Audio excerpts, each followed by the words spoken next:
Connected Coast Summits bring together a series of 4 different but connected summits in the coastal bend to kind of paint a vision of the future for economic recovery and resilience for those impacted communities by Hurricane Harvey.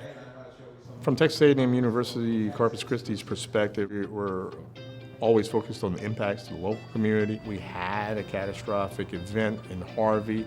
We want to help folks plan for the future.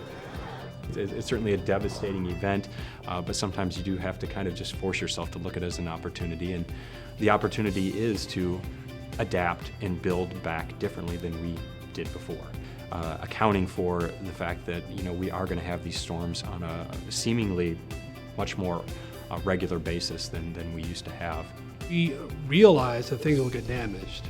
There's probably no way around it, but if things are damaged in a way that recovery is quicker, then that would really improve the quality of life for an area like this. Is there any effort at this point to increase that standard?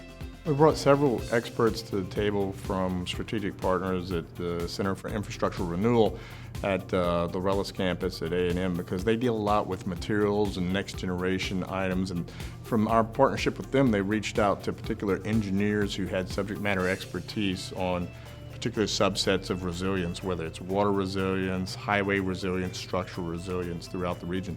2% of all the homes under the National Flood Insurance Program in the United States cause 25% of the loss because they keep getting rebuilt in the same way. Resiliency involves an interconnectivity amongst all these different infrastructure sectors, and so there was a discussion in the summit today where one person was saying, well, we've been talking so much about housing, well, what about water and roadways and gas and telecommunications? Well, the fact of the matter is, if any one of those is not resilient, it means the entire system is not resilient.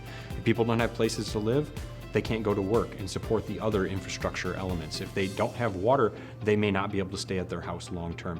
And so there's an interconnectivity, and you can't really focus on only one and think you're going to have a resilient community.